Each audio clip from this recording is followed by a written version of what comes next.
The PPM1 comes by default with most popular PON thresholds preset in the instrument. Since the PPM1 is purpose-built for service activation tasks, thresholds are preset according to a test location at the ONT at the premise. Thresholds currently in use, as well as the margin from the power under test, can be seen by touching the screen next to the pass-fail status icon. By tapping the power reading, you can set a custom threshold value using the up and down arrows.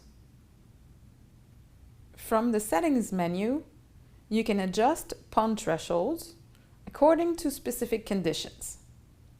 Simply scroll down to the Edit section and select the correct technology and wavelength to be customized.